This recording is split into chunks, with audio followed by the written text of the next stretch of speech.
अवधूत चिंतन श्री गुरुदेव दत्त श्री स्वामी समर्थ. माझ्या चॅनलमध्ये तुमचं सगळ्यांचं मनापासून खूप खूप स्वागत, आभार. चला तर मग आज आपला विषय आहे, आपल्या घरामध्ये सारखे वादविवाद होत असेल, पती पत्नीमध्ये वादविवाद होत असेल, एकमेकाचं पटत नसेल, छोट्या छोट्या गोष्टीवरती खूप मोठे मोठे भांडणं होत असेल आणि छोट्या कारणामुळे आपलं जर डिवोर्सपर्यंत गोष्ट पोहोचली असेल, तर तुम्ही ही सेवा करून पहा. तुम्हाला खूप असे चांगलेच रिझल्ट पाहायला भेटतील. आणि ही सेवा दोघं पतींनी पण करू शकता आणि पत्नी पण करू शकते. ज्यांना ह्या रिश्त्यामध्ये गोडवा आणायचा आहे, ह्या रिश्ता आपल्याला टिकून ठेवायचा आहे असं जर वाटत असेल, ह्या रिश्त्यामध्ये प्रेम वाढवायचं आहे, तर ही सेवा दोघांनी मिळून केली तरी खूप अतिउत्तम. आणि समजा एकाने जरी नाही केली, एकाने केली तरीही चालेल, पण ही सेवा श्रद्धेनं प्रेमानं करा. मग तुम्हाला ह्याचे चांगलेच रिझल्ट येईल. आणि असं समजाल की हे चमत्कारिक फायदे तुम्हाला जरूर पाहायला भेटेल. आणि काही जास्त आपल्याला खर्चसुद्धा लागणार नाही आणि जास्त आपल्याला काही वेळ पण द्यावा लागणार नाही. आणि दररोज ही सेवा करा, बघा तुम्हाला खूप छान ह्याचं रिझल्ट येईल.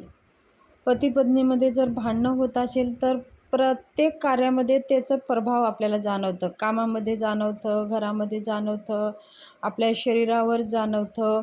आपलं आरोग्य चांगलं राहत नाही, मग टेन्शन येतं, डिप्रेशन येतं, ह्या सगळ्या गोष्टी घडतात. आणि धनहानी होते आणि वाईट मार्गाला माणसं जातं, व्यसनच्या अधीन होऊन जातं. ह्या सगळ्या गोष्टी ह्या कारणामुळे होत असतात. म्हणून आपल्या पतीपत्नीमध्ये एकता राहणं, प्रेम राहणं, एकमेकाचं सहमतीने संसार पुढे चालवणं, तरच त्या परिवारामध्ये गोडवा राहतं आणि त्याचं सुख आणि आनंद आपल्याला प्राप्त होतं.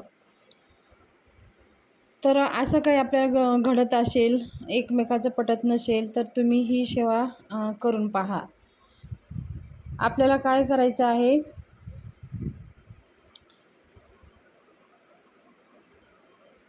आपल्या जिथं बेडरूम आहे, आपली जिथं बेडरूम आहे, त्या बेडरूममध्ये 5 मोरपंख लावायचे आहेत.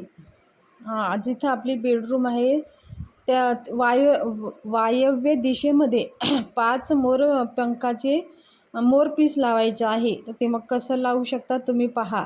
वायव्य दिशा म्हणजे दक्षिण दिशा आणि उत्तर दिशामधला जो कोपरा असतो, कोना असतो, त्याला वायव्य दिशा म्हणतात. त्या दिशेमध्ये आपल्याला 5 मोरपंख लावायचं आहे. ते लावून दररोज त्या मोरपंख आपल्याला दिसेल. आणि किंवा त्याचं दिसत नसेल, आपली बेड तसं उलटं असेल, तर त्या मोरपंखाला दररोज आपल्याला बघायचं आहे. असं केल्याने सुद्धा आपल्या पतीपत्नीमध्ये प्रेम वाढतं. रोज सकाळी श्रीयंत्रावरती श्रीसूक्त 7 वेळा आणि पुरुषसूक्त 7 वेळा अभिषेक करून ते तीर्थ पतीपत्नींनी घेतल्याने सुद्धा एकमेकाचं प्रेम वाढतं. श्रीसूक्त आणि पुरुषसूक्त हे तुम्हाला नित्य ग्रंथामध्ये भेटून जाईल. त्याच्यामध्ये प्राकृतमध्ये पण आहे, संस्कृतमध्ये पण आहे. जर तुम्हाला संस्कृत वाचायला येत नसेल, तर प्राकृत म्हणजे मराठीमध्ये आहे. मराठीमध्ये सहज तुम्ही वाचू शकता. ते वाचून श्रीयंत्रावर दररोज 7 वेळेस अभिषेक करायचा आहे. आता जर श्रीयंत्र नसेल, तर तुम्ही आवर्जून श्रीयंत्र खरेदी करा. पंचधातूचं श्रीयंत्र तुम्हाला भेटून जाईल. दिंडोरी परिणित केंद्रामध्ये सुद्धा भेटून जाईल, किंवा तुम्ही इतर कोणत्याही धार्मिक स्थळावरून तुम्ही श्रीयंत्र खरेदी करू शकता. आणि हे पंचधातूचंच श्रीयंत्र आपल्याला देवघरामध्ये हवं आहे. त्या श्रीयंत्रावरती आपल्याला 7 वेळेस श्रीसूक्त, 7 वेळेस पुरुषसूक्त म्हणायचं आहे. जर तुम्हाला संस्कृत येत असेल तर संस्कृतमध्ये म्हणा, संस्कृत येत नसेल तर तुम्ही मराठीमध्ये 7 वेळेस म्हणून त्याचं ते तीर्थ जमा होतं. ते तीर्थ पतीपत्नींनी घेतल्याने आपल्या पतीपत्नीमध्ये प्रेम वाढतं आणि एकमेकाचं पटतं आणि घर आपलं सुख समाधानीनं भरून आनंदाने नांदतं. त्याचबरोबर प्रत्येक रविवारी आपल्या कुलदेव म्हणजे आपलं जसं कुलदेवी आहे तसं कुलदेवसुद्धा आहे. प्रत्येक परिवारामध्ये कुलदेवी आणि एक कुलदेव असतंच. तर आपल्या कुलदेवाची सेवासुद्धा घडत नसेल तर तरीही आपल्याला त्रास होतो. मग सगळ्या असल्या गोष्टी घडतात, म्हणजे पती-पत्नीमध्ये भांडणं होणं, मुलांचं आणि वडिलांचं पटत नाही. एकमेकाचं मुलगा जर घरात आलं तर वडील बाहेर जातात, वडील घरात आले तर मुलगा बाहेर जातात. मग असे एकमेकाचं हे सगळं काही घडतं. तर असं घडत असेल, पती-पत्नीमध्ये वादविवाद होत असेल तर प्रत्येक म्हणजे 21 रविवारी आपल्याला श्री दुर्गा सप्तशतीचे पाठ करायचे आहेत. प्रत्येक रविवारी म्हणजे 21 रविवार लगातार करायचं आहे. मध्ये एखादी रविवार आपल्या लेडीजच्या कारणामुळे महिनावारीच्या कारणामुळे जर एखादी रविवार गॅप झाला तर कंटिन्यू आपल्याला असे 21 रविवार करायचे आहेत. 21 रविवार मल्हारी सप्तशतीचं ग्रंथाचं पाठन करायचं आहे. मल्हारी सप्तशती हा पूर्ण जेवढं ग्रंथ आहे छोटासा, त्या ग्रंथातले सगळे अध्याय आपल्याला वाचायचे आहेत. म्हणजे स्वामी स्तवनपासून तर 14व्या अध्यायापर्यंत कवच, त्याचे जे अगोदरची सेवा दिलेली आहे त्या सेवा सगळे आणि 14 अध्याय आहेत. ते अध्याय पूर्ण वाचून क्षमा प्रार्थना स्तोत्र म्हणून जय जयकार करायचा आहे. असं पूर्ण वाचल्यावर एक पाठ घडतो आणि असं 21 रविवार आपल्याला करायचं आहे. आणि भगवान मल्हारी देवता म्हणजे कुलदेवता, आपले महाराष्ट्राचे कुलदेवता मल्हारी.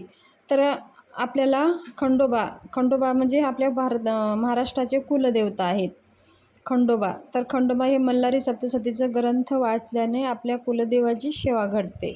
म्हणून लगातार आपल्या कुलदेवाला नवस करून 21 रविवार आपल्याला मल्हारी सप्तशतीचं ग्रंथाचं पाठन करायचं आहे. 21 रविवार 21 पाठ होणार. त्याचबरोबर आपल्या घरामध्ये संध्याकाळी भगवान विष्णूसमोर एक तुपाचा दिवा लावायचा आहे आणि एक छानशी अशी अगरबत्ती लावून देवघरासमोर आसन घेऊन बसून आपल्याला 3 वेळेस विष्णूशास्त्राचं पाठ करायचं आहे. आणि हे दररोज 40 दिवस करा आणि आपल्या बघा किती चांगलं रिझल्ट आपल्याला प्राप्त होईल.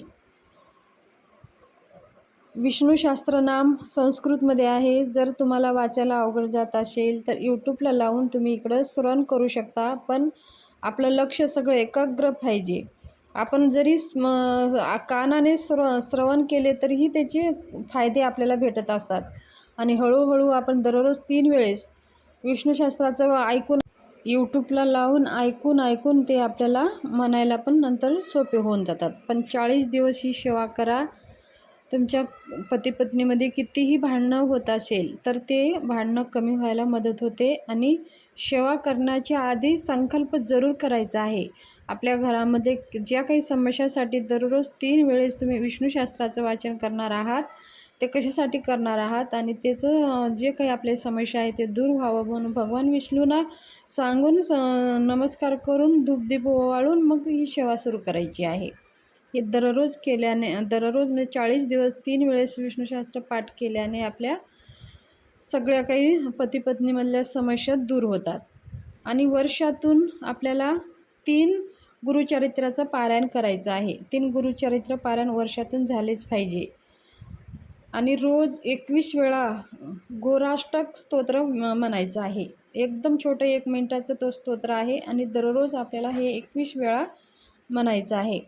हे असे केल्याने सुद्धा आपल्या घरातले जे काही संकटे आहे ते गोराष्टक स्तोत्र म्हणजे हे आपले घोर संकटे दूर होतात. आणि हे अत्यंत सोपं स्तोत्र आहे. 1 मिनटं वाचायला 1 मिनटाच्या कमी वेळ लागतं. मग हे सेवा तुम्ही सकाळी संध्याकाळ कधीही करू शकता. ज्या काही आज मी सेवा सांगितलेल्या आहे याच्यातलं सेवा पती पत्नी दोघांनी करू शकतात, दोघं मिळून करू शकतात किंवा एकटे करू शकतात. आणि आपल्या समस्या काय आहे, कशासाठी सेवा करत आहोत ते आपण भगवंतासमोर बसून भगवंताला सांगून ह्या समस्यापासून आपली सुटका व्हावं म्हणून नमस्कार करून ही सेवा करायला सुरू करायची आहे. अत्यंत सोप्या सेवा आहेत आपल्या समस्या दूर होण्यासाठी. तर ही माहिती शेअर करायची होती. माहिती कशी वाटली, ही माहिती आवडली असेल तर चॅनलला सबस्क्राईब करा, शेअर करा, लाईक करा आणि कमेंट बॉक्समध्ये श्री स्वामी समर्थ लिहायला विसरू नका.